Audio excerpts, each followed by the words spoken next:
Assalamualaikum warahmatullahi wabarakatuh. Alhamdulillah kita bisa berjumpa lagi dengan mata pelajaran IPS kelas 7 semester 1 di SMP Unggulan Al-Falah Buduran. Untuk materi kali ini kita akan membahas tentang kondisi atau keadaan alam Indonesia.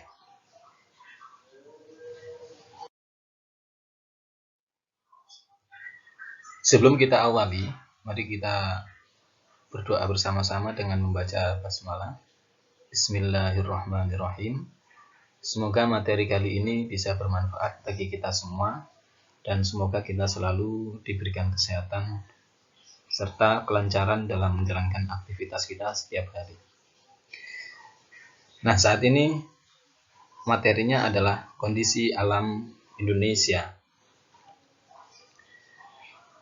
Kondisi alam Indonesia dikenal sangat indah dan kaya akan berbagai sumber daya alamnya. Maka tak heran jika banyak wisatawan dari berbagai dunia tertarik datang ke Indonesia. Untuk itu, mari kita jaga kelestarian alam Indonesia yang indah ini. Kita lestarikan bersama untuk anak cucu kita nanti.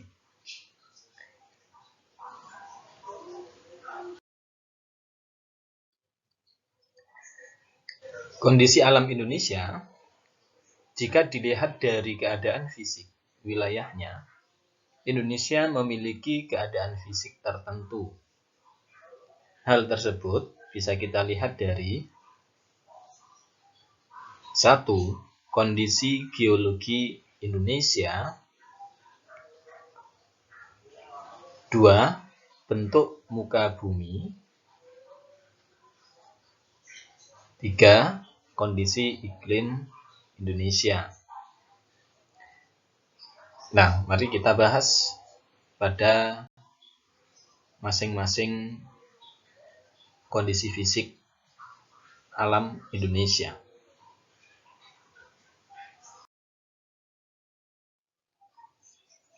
Yang pertama, kondisi geologi Indonesia.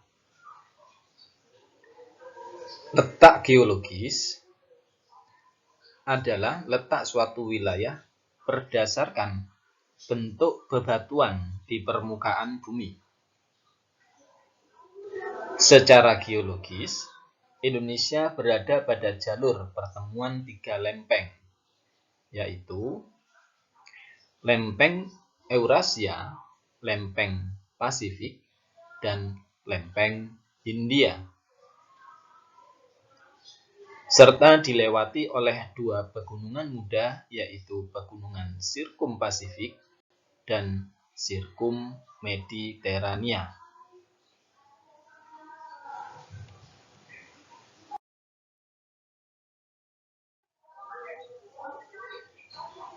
Kondisi geologi Indonesia dilihat dari kondisi geologis, Indonesia juga mempunyai banyak gunung api yang memiliki dampak positif dan dampak negatif. Nah, dampak positifnya, tanah di Indonesia memiliki kesuburan yang sangat tinggi akibat aktivitas vulkanik. Dampak negatifnya, sering terjadi bencana alam yang disebabkan peristiwa vulkanik seperti gunung meletus, gempa bumi, dan lain-lain.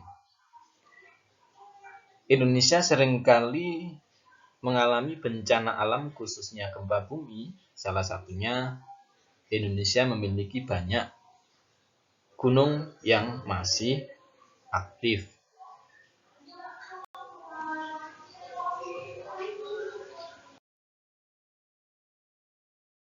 Berikutnya yang kedua, bentuk muka bumi. Permukaan bumi yang kita tempati bentuknya bervariasi.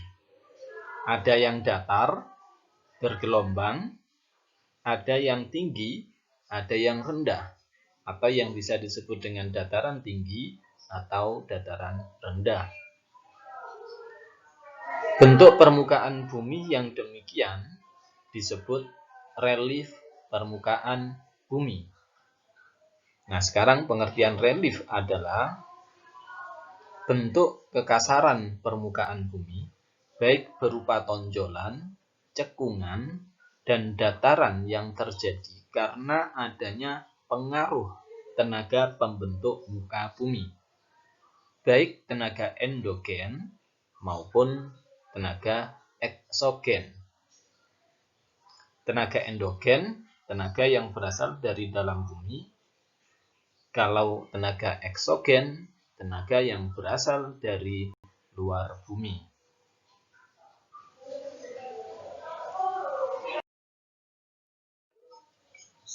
Bentuk muka bumi, bentuk permukaan bumi meliputi dataran rendah dan dataran tinggi, bukit atau perbukitan,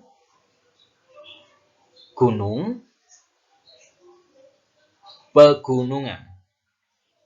Nah, masing-masing memiliki relief atau bentuk yang berbeda-beda sesuai dengan karakter masing-masing.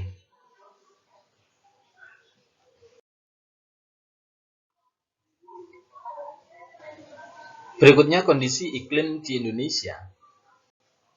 Yang ketiga sekarang ya. Iklim adalah keadaan rata-rata cuaca pada suatu wilayah dalam jangka waktu yang relatif lama. Sedangkan cuaca adalah keadaan suhu udara, tekanan udara, curah hujan, angin, sinar matahari pada waktu dan tempat tertentu. Itu disebut dengan cuaca. Berikutnya, Indonesia berada di wilayah tropis, sehingga membuat Indonesia beriklim tropis. Nah, iklim tropis adalah, ini pengertiannya, suhu udara yang tinggi sepanjang tahun yang memiliki rata-rata tidak kurang dari 18 derajat Celcius, yaitu sekitar 27 derajat Celcius. Kadang bisa lebih, kadang juga bisa kurang dari 27 derajat Celcius. Maka itu yang disebut dengan karakter iklim tropis.